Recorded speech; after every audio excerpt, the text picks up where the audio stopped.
Magandang araw mga boss, dito na tayo sa part 2 na magaspang yung andar ng makina at may palya. At isa pang concern ni customer, matigas itong clutch pedal niya, tapos malaki pa yung clearance pag inapakan mo. Bukod doon, dapat nakadiin ka maigi sa clutch pedal para ma-start mo itong makina. After ko matanggal yung solenoid mga boss, ito naman yung filter niya, tinanggal ko rin.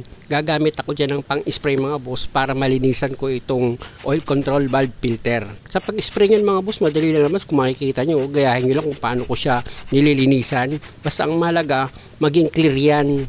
Dapat yung screen niya or itong filter niya, makikita mo na yung butas-butas niyan syempre. Para sigurado ka na maayos na nga yung pagkakalinis mo dito sa filter ng solenoid. At dahil sa malinis na yan mga boss, pwede ko na ngayon isunod sa lilinisan ko itong oil control valve niya. Ganun lang din mga boss, yung mga kumapit na tumigas na langis dito sa oil control valve mo, sprayan mo lang yun para ma-wash out. Kung masyadong makapit yung tumigas na langis dito sa oil control valve mo, ulit-ulitin mo lang, matatanggal din yan, bibitaw din yan sa pagkakakapit niya. At kung sa palagay mo malinis na itong oil control valve mo, patuyuin mo muna yan bago mo siya ibalik sa dati niyang position. At pag okay na, tuyo na yung filter, pati yung oil control valve, o pwede mo na ngayon unahin ibalik itong filter niya. Ayan mga boss, yung filter. Sa paglagay ng filter mga boss, kung paano yung dati niyang position nung tinanggal mo, ganun nyo rin siya ibabalik. At pag nailagay mo na siya, ito yung cap. Meron niyang washer mga boss, wag nyo kalimutang ilalagay ha. Tsaka mo ngayon ipakapit na itong cap niya dito sa thread. Tapos gumamit ka na ngayon ng Allen wrench. Siguraduhin mo lang na yung pagkakahigpit mo dito sa cap ng filter ay maayos.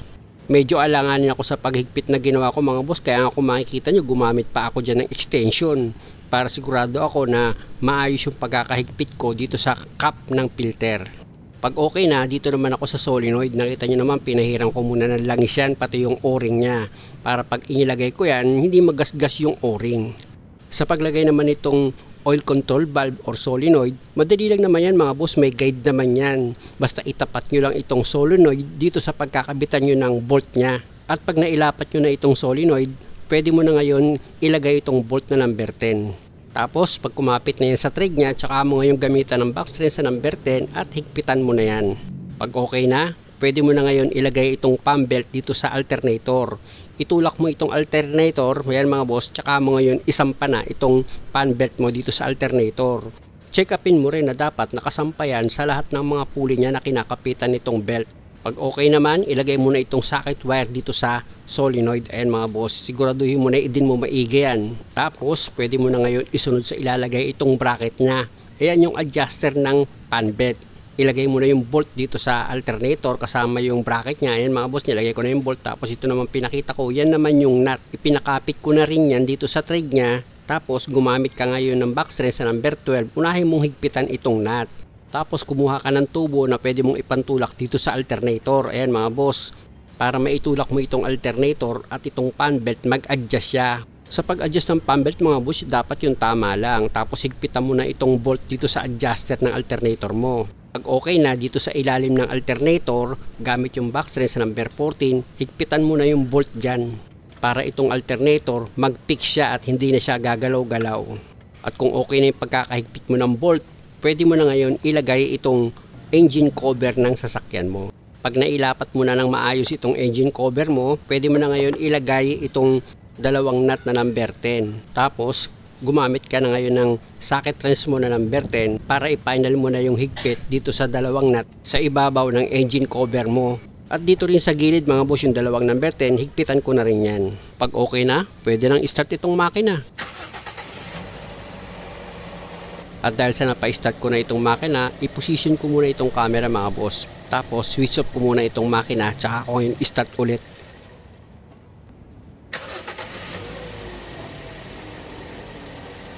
Dahil sa okay naman na yung starting nito mga boss, pasok naman ako dito sa loob ng sasakyan ni customer para makita nyo naman na dyan naman ako mag on and off nitong makina.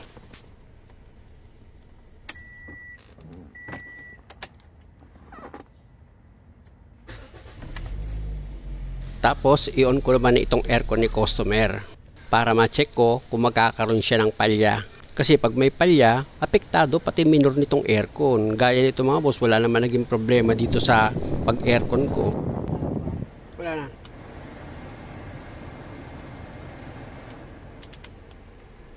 Kaya pwedeng ang pinanggalingan lang ng problema nito yung spark plug niya.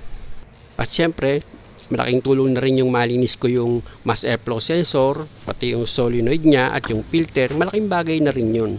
Lumabas ako ng sasakyan mga boss, ilapit ko itong camera dito sa makina ni customer. Kung makikita nyo, wala naman palag itong makina ni customer, at saka matining naman yung andar niya. At bago kami mag-road test ni customer, may isa pa siyang problema. Yun muna ang tatapusin ko. Dahil nga yung clutch pedal nito, kailangan madiin pag-apak mo para mag-start itong sasakyan. At higit sa lahat, malaki yung play ng clutch pedal. Kaya may mga time, hindi niya maipasok itong cambio. Pero bago ko simulan yung trabaho mga boss, ipwesto ko muna itong camera. Dahil nga sa itong hood, ibababa ko muna. Kasi nga, madilim dito sa loob ng sasakyan ni customer. Nakatint kasi siya. Nandito ako sa loob ng garahe. Ayan mga boss, kung makikita nyo, di ba, madilim siya. Pakaway muna mga boss, pampabuenas. Tapos pasok na ako dito sa loob ng sasakyan ni customer. Nang sa ganon, ma-check ko na itong clutch pedal niya. Dahil nga sa na-switch off ko na itong makina niya, i-check ko na itong clutch pedal. Kung makikita nyo itong clutch pedal mga boss, itutulak ko yan. Ang laki ng clearance or ang laki ng play. Tingnan nyo mga boss, itulak ko itong clutch pedal ni customer. Pag ganyan, mahirap talaga ipasok ang cambio niyan dahil sobrang baba. Tingnan nyo mga boss, itulak ko ulit itong clutch pedal niya. Napansin ko agad yung push rod niya hindi pa tumatama dito sa piston ng clutch master assembly. Sasablay nga talaga siya pag nag-start siya dahil nga sa kailangan diin na diin para umabot siya dito sa clutch pedal ignition switch. Kung makikita nyo, kinapa ko itong push rod niya mga boss dahil nga sa iniisip ko baka basag itong tinatamaan ng push rod or baka lumaki na yung butas niya. Kasi nga itong clutch pedal, plastic yan. Pero dahil sa okay naman yan mga boss, niluwagan ko na lang itong nut na number 12 dito sa naglalak sa push rod. Subukan ko munang i-adjust itong push rod mga boss kung magiging okay. Pag hindi naging okay, possible itong tinatamaan ng push rod dito sa clutch pedal, maaring lumaki na yung butas nun. O kaya naman nabasag itong tinatamaan ng push rod. Sa pag-adjust dito sa clutch pedal mga boss, after nyo maluwagan yung nut, pihitin nyo yung pinaka-bolt nyan. Or itong push rod nga, pahabain nyo siya. Para itong clutch pedal, mag-adjust siya pataas. Pag okay na, subukan mo muna itong clutch pedal na itulak mga boss. Idiin mo muna yan. Pwede kasi sumobra ka sa pagkaka-adjust mo, gaya na sa akin, masyadong matigas o masyadong nawala yung play. Dapat meron pa rin siyang kaunting clearance. Kaya ang gagawin ko dyan, luluwagan ko ng kaunti ulit yung nut kasi nga inilak ko na yung nut niyan pero hindi ko pa naman hinihigpitan.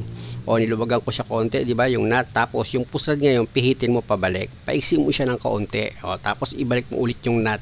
Dahil kabisado ko naman yung pag-adjust ko mga boss, ginamitan ko na ng open wrench na number 12 itong nut para mahigpitan ko na yan.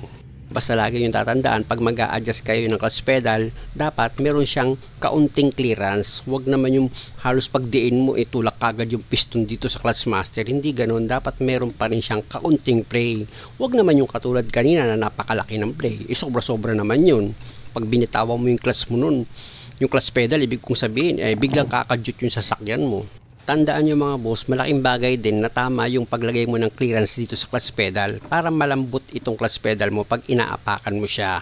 Tingnan nyo naman, malambot kung tinutulak ng kamay ko itong clutch pedal, di ba? Dahil okay na yan mga boss, itest ko na yan ng pako para mas maganda. Dahil nga sa susubukan ko naman i-start itong makina. Dahil umandar na itong makina, switch off ko naman ulit yan. Tapos i-start ko siya ulit.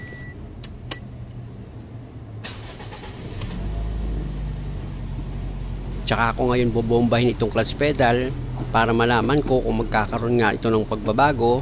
Kaya lang ganun pa rin, malambot pa rin itong clutch pedal pag inapakan. Kaya switch off ko ulit itong makina tapos start ko yan. At dahil sa okay na ito mga boss, pinatawag ko na si customer. Kaya itaas ko na itong bintana para magro-road test naman kami. Pag start mo, tutunog yan dati. Gaganon. Yan. Lalo siyang ingay ba? Tayo rin natin.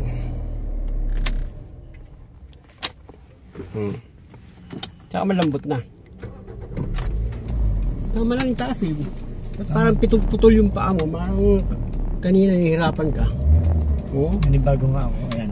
Tama lang naman yung taas ng pedal. Kasi yung dati na sobrang sobrang baba no? Sobrang baba. Tsaka tigas. Kaya minsan hindi maikambyo. Hindi ka. Sa paatras, ang hirap i-cambio. Pagka yung maandar mo, sa ano lang yung pag ano lang. Ay, pag ano mo, hindi ko pa kabisado. Ah. Kasi, sanay nga kasi ang bababang bitaw, di ba? Oo. Tug-tug-tug gumaganon siya. Oo. Yan, ganyan. Bawa, ganyan. Simula kasi ganyan. Oh. Dapat talaga yung alalay mo sa clutch niya. Minsan nabibigla ako ng bitaw. Yan, ganon. Oo. Ganon. Bibigla ng bitaw.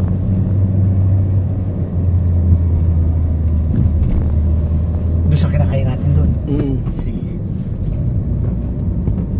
Pero okay naman siya.